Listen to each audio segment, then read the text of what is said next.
Praise the lord. ಯೇಸು ಕ್ರಿಸ್ತನ ಉನ್ನತವಾದಂತ ಮಹೋನ್ನತವಾದಂತ ಜೀವವುಳ್ಳ ನಾಮದಲ್ಲಿ ಇವೆಲ್ಲರಿಗೂ ನಮ್ಮ ಜೀಸಸ್ ಲವ್ಸ್ ಪ್ರೇಯರ್ ಮಿನಿಸ್ಟ್ರೀಸ್ ಮೂಲಕ ವಂದನೆಗಳನ್ನ ಸಲ್ಲಿಸ್ತಾ ಇದ್ದೇನೆ. ದೇವರು ನಮ್ಮನ್ನು ಎಷ್ಟೋ ಪ್ರೀತಿಸಿ ಈ ನೂತನ ವರ್ಷವನ್ನ ಒದಗಿಸಿಕೊಟ್ಟು ಈ ನೂತನ ವರ್ಷದ ಈ ದಿನಗಳಲ್ಲಿ ನಮ್ಮನ್ನ ಬದುಕುಳಿಸಿ ಈ ನೂತನ ದಿನವನ್ನ ಒದಗಿಸಿಕೊಟ್ಟಿರುವಾಗ ದೇವಾದಿ ದೇವರಿಗೆ ನನ್ನ ಮಹಿಮೆಯನ್ನ ಸಲ್ಲಿಸ್ತಾ ಇದ್ದೇನೆ. ಹಾಲೆಲೂಯಾ, ದೇವರಿಗೆ ಸ್ತೋತ್ರ. ಈ ನೂತನ ವರ್ಷವನ್ನ ಕಾಣಲಾರದೆ ಎಷ್ಟೋ ಜನರು ಕಳೆದ ವರ್ಷವೇ ಕಣ್ಮರೆಯಾಗಿ ಈ ಲೋಕದ ಯಾತ್ರೆಯನ್ನ ಮುಗಿಸಿಕೊಂಡಿದ್ದಾರೆ. ಇನ್ನೂ ನಾವು ನೋಡುವಾಗ ಈ ನೂತನ ವರ್ಷದಲ್ಲಿಯೂ ಕೂಡ ಈ ನೂತನ ವರ್ಷ ನಾನು ನೋಡಿದೀನಿ ಅಂತ ಸಂತೋಷ ಪಟ್ಟಿದ್ದಾಗ್ಯೂ ಕೂಡ ಈ ದಿನ ಅವರು ನೋಡದೆ ಅವರು ಈ ಲೋಕವನ್ನ ತ್ಯಜಿಸಿದ್ದಾರೆ. ಆದರೆ ಈ ದಿನದವರೆಗೂ ಈ ಕ್ಷಣದವರೆಗೂ ದೇವರು ನಮ್ಮನ್ನ ಬದುಕುಳಿಸಿ ಸಜೀವವಾಗಿರಿಸಿದ್ದಾರೆ. ಆಮೇನ್. ದೇವರಿಗೆ ಸ್ತೋತ್ರ. ಅಂತ ಉನ್ನತನಾದಂತ ದೇವರು ನಿನ್ನನ್ನ ನನ್ನನ್ನು ನಾವೆಲ್ಲರನ್ನ ಅತ್ಯಧಿಕವಾಗಿ ಪ್ರೀತಿಸ್ತಾ ಇದ್ದಾರೆ. ಅದಕ್ಕಾಗಿ ನಾನು ದೇವರಿಗೆ ಕೃತಜ್ಞತೆ ಉಳ್ಳವಳಾಗಿದ್ದೀನಿ. ಅದಕ್ಕಾಗಿ ದೇವರಿಗೆ ಸ್ತೋತ್ರ. ಹಾಗಿದ್ರೆ ಈ ನೂತನ ವರ್ಷದಲ್ಲಿ ಈ ದಿನಗಳಲ್ಲಿ ದೇವರು ನಮ್ಮನ್ನ ಇನ್ನು ಅತ್ಯಧಿಕವಾಗಿ ಆತನ ಸಾನ್ನಿಧ್ಯದಲ್ಲಿ ಇನ್ನು ಅತ್ಯಧಿಕವಾಗಿ ಆತನ ಸಮ್ಮುಖದಲ್ಲಿ ಹೆಚ್ಚು ಬಲ ಪಡ್ಲಿಕ್ಕೆ ದೇವರು ಈ ದಿವಸಗಳನ್ನ ಒದಗಿಸಿಕೊಟ್ಟು ತನ್ನ ಜೀವವುಳ್ಳ ಮಾತುಗಳ ಮೂಲಕ ನಮ್ಮನ್ನು ಇಷ್ಟು ಬಯಲಪಡಿಸ್ಬೇಕೆಂಬುದಾಗಿ ಆತನು ನಮ್ಮನ್ನು ಏರ್ಪಡಿಸಿಕೊಂಡಿರುವಾಗ ಈ ದಿನ ದೇವರು ನಮಗಾಗಿ ಏರ್ಪಡಿಸಿಕೊಟ್ಟಂತ ಒಂದು ಉಜ್ಜೀವವಾದ ಆಧಾರವುಳ್ಳ ದೇವರ ವಾಗ್ದಾನ ವಾಕ್ಯವನ್ನ ನಾವು ಧ್ಯಾನಿಸೋಣ. ಕೀರ್ತನೆಗಳು 138ನೇ ಕೀರ್ತನೆ 7ನೇ ವಚನ. ನಾನು ಈ ಕಟ್ಟಿನ ದಾರಿಯಲ್ಲಿ ನಡೆಯುವಾಗ ನನ್ನನ್ನು ಚೈತನ್ಯಗೊಳಿಸುವೆ. ಆಮೆನ್. ಹಲ್ಲೆಲೂಯಾ. ದೇವರಿಗೆ ಸ್ತೋತ್ರ. ಹೌದು, ಇಕ್ಕಟ್ಟಿನ ಹಾದಿಯಲ್ಲಿ, ಇಕ್ಕಟ್ಟಿನ ದಾರಿಯಲ್ಲಿ, ಇಕ್ಕಟ್ಟಿನ ಪರಿಸ್ಥಿತಿ, ಇಕ್ಕಟ್ಟು ಅಂದ್ರೆ ನಾವು ಕೆಲವೊಂದು ಹೇಳಿಕೊಳ್ಳಲಿಕ್ಕೂ ಕೂಡ ಸಾಧ್ಯವಾಗದಂತ ಪರಿಸ್ಥಿತಿ, ಯಾರು ಕೂಡ ಹೇಳಿಕೊಳ್ಳಕ್ ಸಾಧ್ಯ ಇಲ್ಲ. ಮೇಲ್ತೋರಕ್ಕೆ ನಾವು ಆನಂದ ಉಳ್ಳವರಾಗಿಯೂ ಬಲ ಉಳ್ಳವರಾಗಿಯೂ ಇದ್ದಾಗಿಯೂ ಕೂಡ ಮಾನಸಿಕವಾಗಿ ನಮ್ಮೊಳಗೊಳಗೆ ಇಕ್ಕಟ್ಟಿನ ವಿಚಾರ ಎಷ್ಟೋ ಬಾಧೆ ಪಡ್ತಾ ಇರ್ತಾರೆ. ಆಮೇನ್. ಅಂತ ಸ್ಥಿತಿಯಲ್ಲಿ ನೀವೇನಾದ್ರು ಇದ್ದೀರಾ? ಕಳೆದ ವರ್ಷ ಮುಗೀತು, ನೂತನ ವರ್ಷ ಬಂತು ಅನ್ನುವಂತ ಒಂದು ಆನಂದದಲ್ಲಿ ಇವು ಕೂಡ ಅಯ್ಯೋ ಇಂತಹ ಇಕ್ಕಟ್ಟು ಪರಿಸ್ಥಿತಿ ಇದೆಯಲ್ಲ ನನಗೆ ಅನ್ನುವಂತ ಒಂದು ಬಾಧೆ ಕೂಡ ನಿಮ್ಮಲ್ಲಿ ಬಂದಿರಬಹುದು. ಆಮೇನ್. ಅಂತ ಸ್ಥಿತಿಯಲ್ಲಿ ಏನಾದ್ರು ನೀವು ಈ ವಾಗ್ದಾನವನ್ನ, ಈ ಜೀವವುಳ್ಳ ಮಾತನ್ನ ಕೇಳಿಸಿಕೊಳ್ತಾ ಇದ್ರೆ ದೇವರು ಹೇಳ್ತಿದ್ದಾರೆ, ನನ್ನ ಇಕ್ಕಟ್ಟಿನ ದಾರಿಯಲ್ಲಿಯೂ ಕೂಡ, ಇಕ್ಕಟ್ಟಿನ ಪರಿಸ್ಥಿತಿಗಳಲ್ಲಿಯೂ ಕೂಡ, ಬಂಧಕಗಳಲ್ಲಿಯೂ ಕೂಡ, ಸಮಸ್ಯೆಗಳಲ್ಲಿಯೂ ಕೂಡ ದೇವರು ನಮ್ಮನ್ನ ಚೈತನ್ಯಗೊಳಿಸುವಂತ ದೇವರಾಗಿದ್ದಾರೆ. ಆಮೇನ್. ಚೈತನ್ಯ ಅಂದ್ರೆ ಒಂದು ಬಲವಾದ ಶಕ್ತಿ, ಒಂದು ಬಲವಾಗಿ ನಮ್ಮನ್ನ ಬಲಪಡಿಸುವಂತ ದೇವರಾಗಿದ್ದಾರೆ.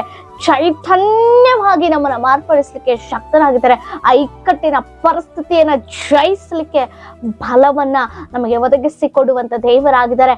ಶಕ್ತಿಯನ್ನ ಒದಗಿಸಿಕೊಡುವಂತ ದೇವರಾಗಿದ್ದಾರೆ.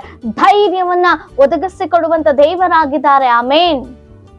ಒಂದು ಉತ್ಸಾಹ, ಒಂದು ಪ್ರೋತ್ಸಾಹವನ್ನ ನಮಗೆ ಒದಗಿಸಿಕೊಟ್ಟು ಚೈತನ್ಯದಿಂದ ನಮ್ಮನ್ನ ತುಂಬಿಸುವಂತ ದೇವರಾಗಿದ್ದಾರೆ. ಆಮೇನ್. ಹಲ್ಲೆಲೂಯಾ.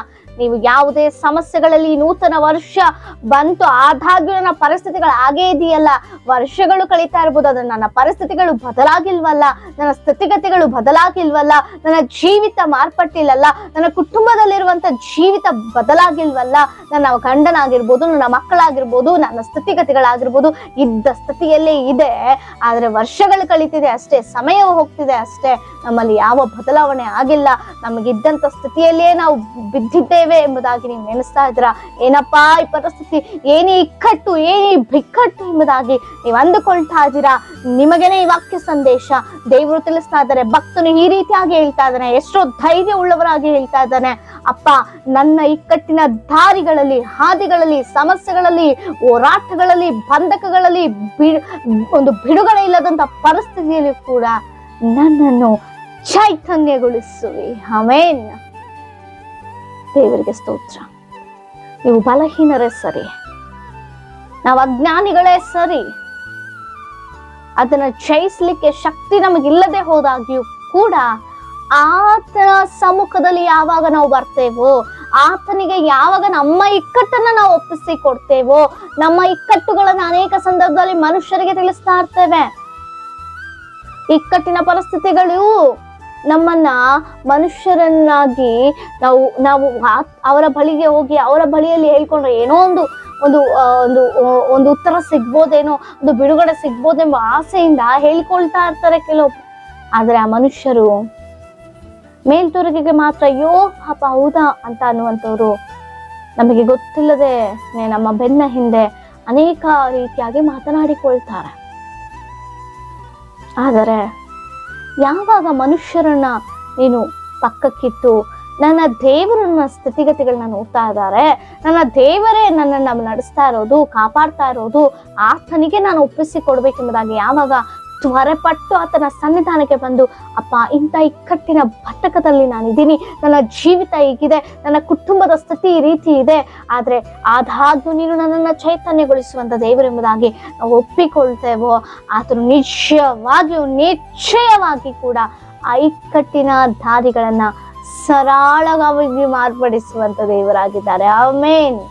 ಡೊಂಕಾದ ದಾರಿಯನ್ನ ಸ್ಥಿರವಾಗಿ ಸರಿಯಾಗಿ ಮಾರ್ಪಡಿಸ್ಲಿಕ್ಕೆ ಶಕ್ತನ ಅಂತ ದೇವರು ನನ್ನ ದೇವರು. ಆಮೇನ್. ಪೌಲ ಶೀಲರು ಇರುವಂತ ಪರಿಸ್ಥಿತಿ ಬಿಕ್ಕಟ್ಟು ಒಂದು ಸೆರೆಮನೆಯಲ್ಲಿದ್ದಾರೆ, ಕಟ್ಟಿ ಹಾಕಲ್ಪಟ್ಟಂತ ಒಂದು ಬಂಧನದಲ್ಲಿ ಇದ್ದು ಬಿಟ್ಟಿದ್ದಾರೆ. ಆ ಸ್ಥಿತಿಯಲ್ಲಿ ನಾವು ಅದು ಒಂದು ಇಕ್ಕಟ್ಟಿನ ಪರಿಸ್ಥಿತಿ, ಬಿಡಿಸಿಕೊಳ್ಳಲಾಗಂತ ಪರಿಸ್ಥಿತಿ, ಅವರಿಂದ ಅವ್ರು ಹೊರ ಬರ್ಲಿಕ್ಕಾಗದಂತ ಒಂದು ಸ್ಥಿತಿ. ಆದಾಗ್ಯೂ ಕೂಡ ಅವ್ರು ಏನ್ ಮಾಡಿದ್ರು ಗೊತ್ತಾ, ದೇವರಿಗೆ ಸ್ತುತಿ ಪದ, ಜಪ ಪದಗಳನ್ನ ಹಾಡುತ್ತಾ ಕೊಂಡಾಡುತ್ತಾ ದೇವ್ರನ್ನ ಸ್ತುತಿಸುತ್ತಾ ಇರುವಾಗ ಆ ಜೈಲಿನಲ್ಲಿರುವಂತ ಸೆರೆಮನೆಯಲ್ಲಿರುವಂತವ್ರು ಅನೇಕರು ಅದನ್ನ ಕೇಳಿಸಿಕೊಳ್ತಾ ಇದ್ರಂತೆ, ಧ್ಯಾನದಿಂದ ಕೇಳಿಸಿಕೊಳ್ತಾ ಇದ್ರಂತೆ. ಆಗಲೇ ಒಂದು ದೊಡ್ಡ ಭೂಕಂಪದ ರೀತಿಯಾಗಿ ಬಂದು ಅಸ್ಥಿವಾರವೇ ಕದಲಿ ಅವ್ರಿಗೆ ಒಂದು ದಾರಿಯನ್ನ ಮಾಡಿಕೊಡ್ತು, ಅವರನ್ನ ಹೊರ ತೆಗೆದುಕೊಂಡು ಬಂತು, ಅವರನ್ನು ಬಲ ಕೊಡ್ತು. ಆಮೇನ್. ಅಂತ ಸ್ಥಿತಿಯಲ್ಲಿ ನೀವಿದ್ದಾಗ್ಯೂ ಕೂಡ ದೇವರು ಖಂಡಿತವಾಗಿಯೂ ನಿಮ್ಮನ್ನ ಬಲಪಡಿಸ್ಲಿಕ್ಕೆ ಶಕ್ತನ ಅಂತ ದೇವರಾಗಿದ್ದಾರೆ. ನಂಬ್ತಾ ಇದ್ದೀರಾ? ನಂಬುವುದಾದ್ರೆ ದೇವರಿಗೆ ಸ್ತೋತ್ರ ಮಾಡಿ. ಅಪ್ಪ ನನ್ನ ಇಕ್ಕಟ್ಟಿನ ದಾರಿಯಲ್ಲಿ ನನ್ನ ಚೈತನ್ಯಗೊಳಿಸುತ್ತಿರುವುದಕ್ಕಾಗಿ ಸ್ತೋತ್ರ ಎಂಬುದಾಗಿ ಹೇಳ್ರಿ. ದೇವರಿಗೆ ಮಹಿಮೆ ಉಂಟಾಗ್ಲಿ. ಈ ವಾಗ್ದಾನ ನೋಡ್ತಿದ್ದ ಪ್ರತಿಯೊಬ್ಬರ ಚಿಂತಲೂ ಒಂದು ಬಿಡುಗಡೆ ದೇವರು ಒದಗಿಸಿಕೊಳ್ಳಿಕ್ಕೆ ಶಕ್ತನಾಗಿದ್ದಾನೆ. ನಿಮ್ಮ ಏನೇ ವಿಜ್ಞಾಪನೆಗಳಿದ್ರು ನಮಗೆ ಕಮೆಂಟ್ಗಳ ಮೂಲಕ ತಿಳಿಸಿಕೊಡಿ. ನಿಮಗಾಗಿ ತಪ್ಪದೆ ನಾವು ಪ್ರಾರ್ಥಿಸುವವರಾಗಿದ್ದೇವೆ. ಪ್ರಾರ್ಥಿಸಿಕೊಳ್ಳೋಣ. ಪರಿಶುದ್ಧರು ಉನ್ನತೋನ್ನತರ ಅಂತ ದೇವರೇ ನಿಮಗೆ ಸ್ತೋತ್ರ ಅಪ್ಪ. ಕೊಟ್ಟಂತ ಈ ಉನ್ನತವಾದಂತ ಮುಂಜಾನೆಗಾಗಿ ಸ್ತೋತ್ರ. ಈ ಮುಂಜಾನೆಯಲ್ಲಿ ಈ ಜೀವವುಳ ಮಾತನ್ನ ಕೇಳಿಸ್ಕೊಂತ ಪ್ರತಿಯೊಬ್ಬರನ್ನ ಆಶ್ರಯಿಸು, ಬಲಪಡಿಸು. ಈ ವಾಗ್ದಾನಗಳನ್ನೆಲ್ಲ ಆಶ್ರಯಿಸುತ್ತಿರುವುದಕ್ಕಾಗಿ ಸ್ತೋತ್ರ. ಯೇಸುವಿನ ನಾಮದಲ್ಲಿ ಬೇಡಿ ಹೊಂದಿದ್ದೇವೆ ಪರಲೋಕದ ಪರಮ ತಂದೆಗೆ. ಆಮೇನ್. Praise the lord.